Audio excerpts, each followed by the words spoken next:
Welcome back to another episode of Fellow and Friends. We want to talk about the history of cartoons. And yeah, we're going to throw in some weird questions, but we're really going to talk about the nostalgia of the past and how it all affects the future and what's going on in present day, along with a long conversation about Avatar that wasn't super planned, but yeah.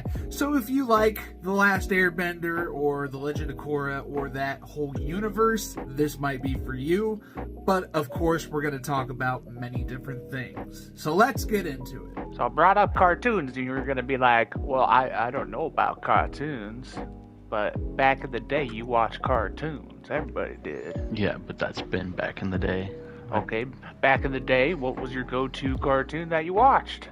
See, there was Ed, Edd and Eddy, Wild Thornberrys, Rugrats, Teen Titans, Recess. It's mostly goofy-ass cartoons for kids. Yeah, because I was a kid. I know. I was going to say that it's a lot of the kids' cartoons made now that they're not just for kids anymore. Like, even then, yeah, maybe some of them weren't. Like, there's some adult jokes in quite a few different cartoons. That's so they keep the parents entertained when they have to sit there and watch shows with their kids. But now you've got every single thing. The genres have expanded, the audience has expanded. There are cartoons made just for adults, which, I mean, yeah, there were then, but there's like a handful. Like, you could count on one hand. Now there's hundreds. I can think of like one, or no, three. All right, three that are still going. Still which going. would be Rick and Morty, Family Guy, and American Dad. But yeah, those are still going. That's one way to put it, from early 2000s or so. Rick and Morty's just had a weird track schedule. First season came out in like 2012, and they're only on season 7 now. That just started. But back then, yeah, you had The Simpsons and maybe King of the Hill. Is The Simpsons still going on? The Simpsons is still going on. They're on season 35. Jesus.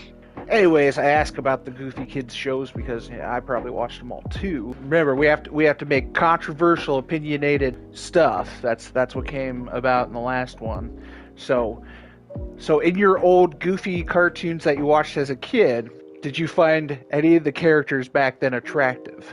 Starfire from Teen Titans, definitely, and her sister.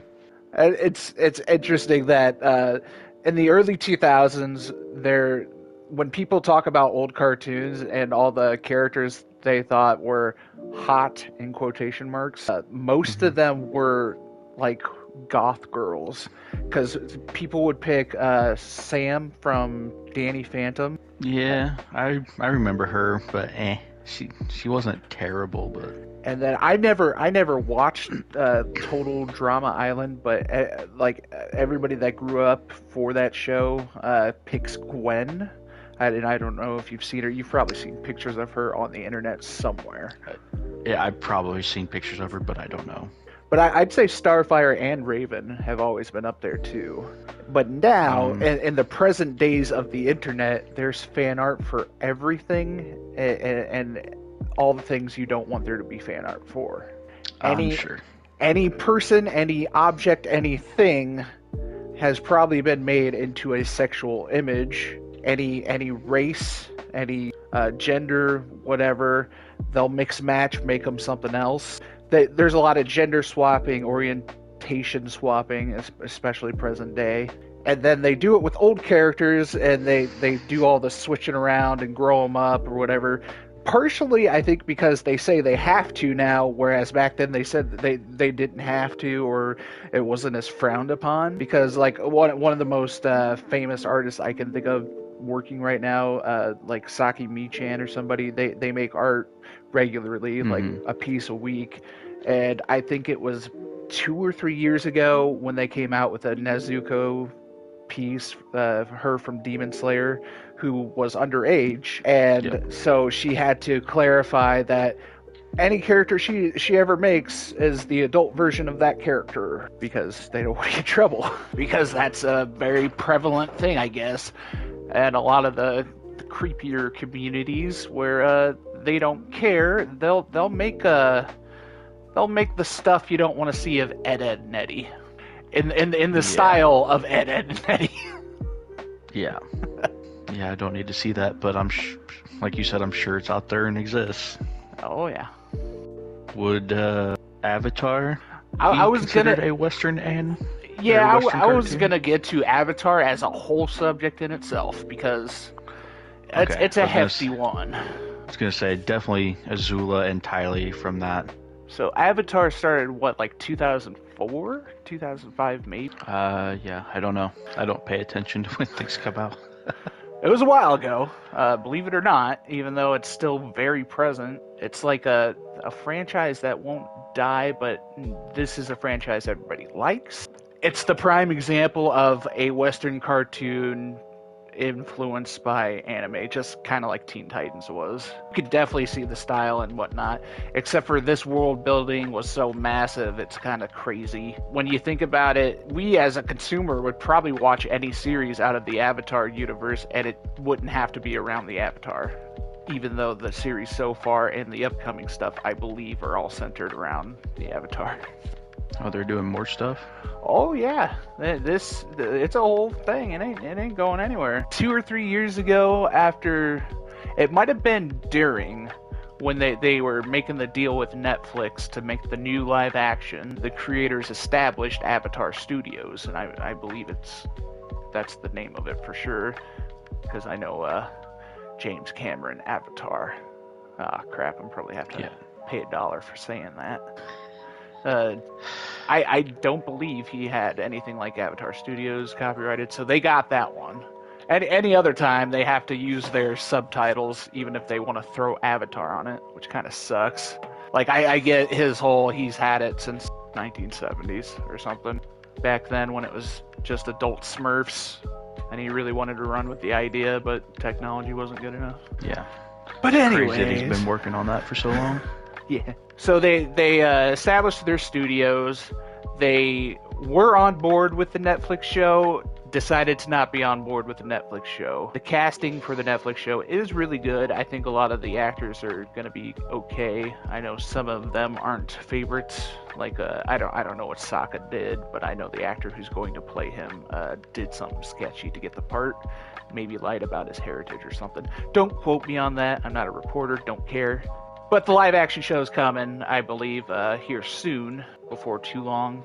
They decided they didn't really want to deal with it, but they still let them have the show rights. So I assume they're gonna make some money, no matter how it does. They've decided to focus on a movie first, I believe, but they're doing 3 specials. The first one is supposed to be the gang from the original Avatar grown up. So I assume before the events they ever show in Korra. And I know have you fully watched Korra at this point? I've never watched Korra. You've never watched Korra? I need to sit down and watch it. I've just not done it. I've always heard really good things about it. See, I've always seen mixed things about it. People always wanted it to have the same energy as the original, but it's impossible in my opinion, because there's no way they could go back and recreate all of that. And plus the audience is different. It was made for an older audience because the people that grew up as kids watching Avatar were now either late teens or early adults, and that's exactly what Korra is. She's a late teen. So it is more grown up because it's supposed to be. As spoiler free as I can be, basically without the war being fought across the whole world, the world was able to advance like drastically, and it becomes close to like the 1920s in our real world. So they have steam power and cars and all that stuff now. Interesting. You've already told me some spoilers about it, like back when it was airing, that I still kind of remember, So the original gang is heavily involved in Korra because most of them are still alive, but not all of them are. Obviously, Aang had to have died for there to be a new Avatar. Yep. So within the first season, you get to see some of the past, which is that there is a villain. He can do what Aang could, and they didn't like that. he could The take away spirit bending or whatever. Yeah, he could take people's bending away, and he starts a cult basically against. See, this concept in itself, I think, could have been a show by itself, and people would have watched it. He starts a cult of non-benders and trying to make them like the big guys. Like bending people are the bad ones. So kind of like a reverse Hitler. That's gonna get flagged somewhere.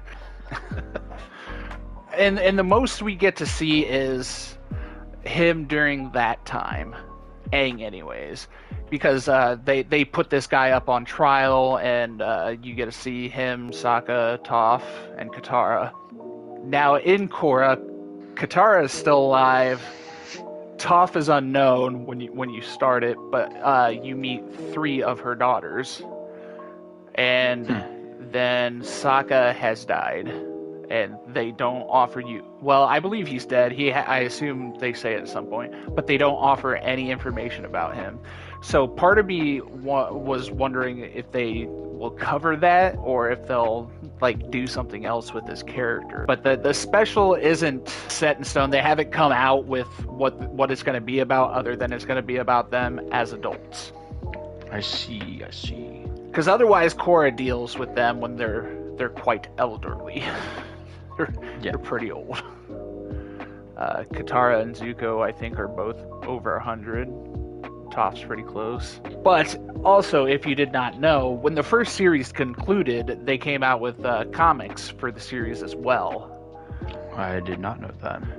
One of the comics was Zuko and Azula teams up after he takes her out of the crazy house because she kind of goes insane. He convinces her to help him find their mom. Their mom's been gone, missing. They never really explain it in the series. I have not read the whole thing, but I've read the beginning of it, and I know that's another one they're going to adapt. But as far as series go, I do believe they're working on a new full Avatar series where it's going to have to go further in the future, and they're going to have this time it's going to be an earthbender who becomes the Avatar. So is this the one directly after Korra then? It would have to be, I would assume. And there's a few different reasons for that, because there's no way to say it other than it is a spoiler, but Korra is the first and last Avatar, and it's confusing. So if I leave it at that, maybe it's not as big of a spoiler, but... You've already told me. Yeah. What that could mean, I don't know, because I assume there's comics for after Korra too, of which I've never looked into, but at the end of the series, she decides to go into the spirit world. It's very possible that she could go find all the spirits of the previous avatars and restore them somehow. I don't know. I've never looked into it, really. That would be really confusing. Yeah, maybe.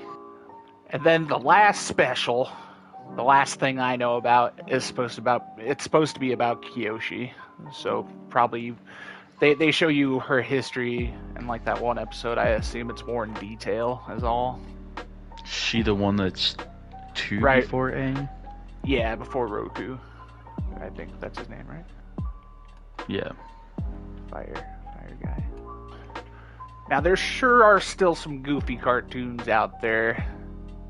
Some of them have made their way into the adult stuff, like Big Mouth, terrible, would not recommend. 7 seasons of a show I'll never get back. I've not seen it, but I've heard things about it. What kind of things have you heard? Terrible things. Yeah, that sounds about right. I would agree, and unfortunately I've watched it, so that does not make me feel better at all. But that being said, there's a lot more genres and varieties out there for all ages in terms of cartoons compared to back in the day where, again, it was mostly for kids with a little aim or a little joke for adults here and there. But there's more adult shows than there has been in forever. I know you know that I was a big fan of Gravity Falls. I was watching this new Netflix show. I didn't really look at what it was about or anything. And the character started talking, And I was like, this guy sounds like Michael Cera. So I was like, it could be Michael Cera. I don't fucking know. At some point, I realize it's the guy that voiced Dipper, the main boy on Gravity Falls, and his voice isn't changed at all. It's just him, and now he's saying things I just would not want Dipper to say, and I'm just like, Jesus Christ. Well, for instance, you've seen Lucifer, right? Most of it. I think I That's quit enough. watching when Netflix took over. Yeah, but Mazikeen. Yeah. Pretty hot. She's pretty hot to me.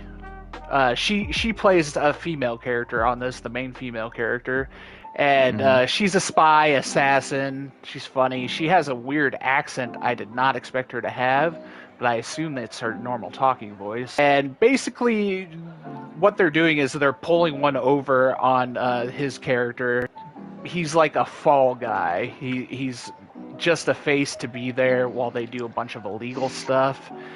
And he's freaking out about certain things he has to do because he's never had responsibility. He's kind of like a man-child.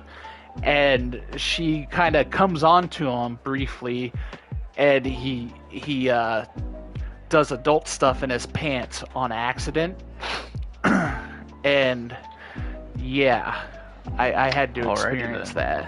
When you see something from your childhood and then it gets ruined, it's one of those things. Like I can't think of any of the old cartoons where I'm like, this equivalents that, because I don't know anybody working on Ed, Edd and Eddy. Unless you've ever seen the guys who work on Ed, Edd and Eddy, that's a trip in itself, because they look fucking weird. And the guy that plays Ed looks exactly like Eddie, and it really fucking throws you off. Alrighty then. Well, I've seen there's some promo vids you can find on like YouTube of old interviews they did, and I think they've come up on TikTok before, and I've seen them, and I stop and look at them and just listen to them talk, and it's so goofy. And that's how voice acting used to be back then. Basically, if you sounded goofy, it was gonna work. But now you have to be serious and versatile and able to do 200 different things, all while maintaining your voice. So if you can't sing in your character's voice, you might have a worse chance than other people's. But back then, all you had to do was sound funny. But then again, you might be culturally insensitive, like the fellow who played Rolf. Even though it's not a real person or culture, I imagine. He's just like a whole bunch of things thrown into one with a weird accent. Yeah. But then you take that and equivalent it to modern cartoons, like Family Guy. Cleveland Brown was played by a white guy, and now he's played by a black guy because he never should have been played by a white guy. But at the time, that's who could play him. They only had so many people that could play him. Same with The Simpsons. The Simpsons, while it has thousands upon thousands of characters, especially over the years, only had a cast of like 6 or 7 people starting out. So Hank Azaria, who plays a lot of the minor characters, he played Apu, and that was a big deal a few years ago that he still played him, played the cliche Indian accent, all that. And so I don't know if they replaced his character or stopped using his character or what they ultimately did with that, but that's more present too, even in live action casting. That's why if we double back to Avatar, a lot of people consider this cast a win because they got more Asians. I guess is what they're looking at. I don't know what they're really looking at. I think they got decent actors to play the actual parts. But live action with M. Night Shyamalan was Avatar isn't Asian. That's a good controversial topic right there. But Avatar isn't Asian. It's done in Japanese anime style. That doesn't make them Asian. No. What race are they? What country is it?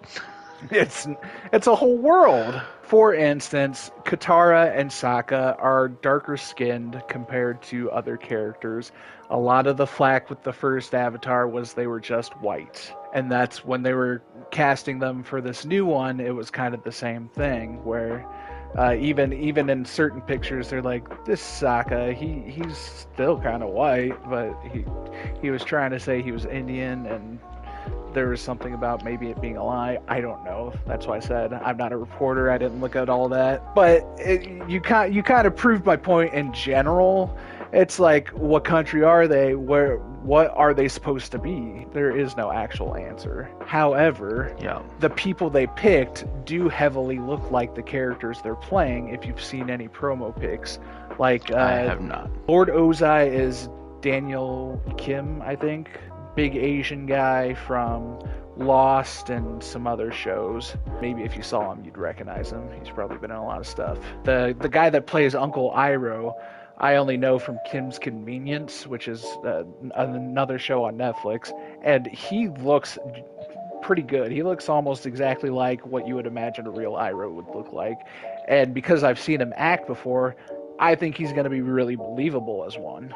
I don't know if I could say the same for all the other characters, but I think everybody's still going to tune into this no matter how it goes. Yeah, at least the first few episodes. Maybe. See, a lot of culture right now is there are people who just don't care. They will watch an episode. If they didn't like it, they'll stop. There are people who will watch a few and say, well, I have a better opinion than you if you only watched one episode and stop, because things are made on the binge model now. They're not made for syndication like they were 20 years ago, where you could watch whatever episode wherever. So a certain episode of the series might be more entertaining than the next, but its continuation didn't really matter, or its plot lines or whatever. You'd be fine. You'd figure it out. But now, if you miss an episode, you can't. It's all... what was the last thing I saw? Something about shows used to be a full chicken, man. They used to be a full chicken, and now you're only given a leg, which... It's got some meat, but not very much. Not as much compared to a whole chicken, bro. You're just getting bone. You're just getting one bone, man. I believe I read that somewhere. What the hell? So, like Supernatural. Supernatural got 20 episodes a season for the most part. So they would have some episodes focus on story and some episodes where they just did whatever the fuck they wanted because they could. Yeah. Episodes and shows today, they have to move the plot along and keep you engaged. Otherwise, they're not doing numbers. They're not getting views. If somebody doesn't sit and binge watch something, it's not showing how engaging it is, how well it is. Whatever the fuck these people think makes a good show nowadays. Because it's not true. It doesn't work. They just think it equates to viewership and money and all this, but it doesn't. Unfortunately, me saying that doesn't change the fact that that's exactly how the system works now. A lot of this is also the reason writers went on strike. Actors are still on strike as of the recording of this, because everything set in their contracts was before streaming was so massive that it's just everything about the rules has changed. But they were still playing by the old rules of being on television and stuff. That's why they went on strike. And now I'm trying to think of the last cartoon I watched that was good. This year I think I've watched a few. It's just like Fiona and Cake. It was good, but if you haven't seen all of Adventure Time, it doesn't hold up as well. Who's gonna sit there and backtrack all the way back again to about 2012 and watch 9 seasons, 3 specials, and maybe even more than that. It might have been 4 specials just to watch this series. Yeah. I don't know the last cartoon I watched. Been forever, probably. Well, this year I know I watched the Superman and Lois, I think is the name of it. It came out on Max, and again, it's another retelling of Superman, but I liked it. I think it had a pretty strong fan base. Yeah, I started Gravity Falls a while back, and that's probably the last cartoon I've watched, and I don't remember how far I made it in that. Dang. It's only like 40 episodes, man. It's so good. Thought about watching some of the Star Wars series, but with all the changes Disney's made to the universe and everything, probably not going to do that. Either way, I still think there's a handful of enjoyable cartoons to an extent. I still follow Dan Povenmire quite a bit. He's the guy who did Phineas and Ferb. He created a show called Milo Murphy's Law, which has Weird Al, which is funny in itself. Nice. And I've watched that on and off. And he's got a new one called Hamster and Gretel or something. And I guess they won an Emmy for it. So it's doing well. But I know what those two things and them being success has led to him getting a green light to continue Phineas and Ferb. So that's coming back. That's interesting. Well, it never really went away. I think they just had a movie a couple years ago. He's just been working on the other projects too. And there's Seth MacFarlane still stuck doing 3 cartoons he probably doesn't want. A couple. What's the third? That's a good question. Back in my day, we had Cleve and Show too. Yeah. I remembered that, but I thought that was not a thing anymore. No, it hasn't been for a long time. But he was doing that. And then he jumped ship after a little while. I believe he was just playing Talking Bear anyways. I don't think any of them really want to do Family Guy anymore, but they all kind of do, maybe just because it's a paycheck. He's over half the show, so it's hard for him to walk away. I guess that's his own fault. The point is he could do a lot better. I believe he is working on a TED TV show. Jesus. Is he still doing Orville? It hasn't been confirmed or not, but I was going to say he went out there and made the best Star Trek anybody ever made just because they wouldn't let him write on Star Trek, and I think that's fucking hilarious. Before Strange Worlds came out, it was arguably the best Star Trek airing, and it wasn't Star Trek. It's just very Star Trek-like. A lot of people think it's just a comedy, but it's not. It's very much promoted as a comedy. Season 3... I don't know what kind of fucking budget Hulu/Disney gave him, but he stepped it up ridiculous and did tons of crazy stuff with that. And part of me's like I get why it took so long, and I get that it costs money and whatnot, but I think if anything kills it, it's gonna be that the show got too expensive. But it was really well done, and I know there's a decent fan base of it, but it's still crazy. At one singular point in time, he had 4 or 5 shows going on at the same time. That's just a crazy workload. I wouldn't be able to keep up with that. Yeah. And I don't know if he's writing or producing on anything anymore, but he's had a couple different shows in the past. And I know he also really wanted to do like a reboot.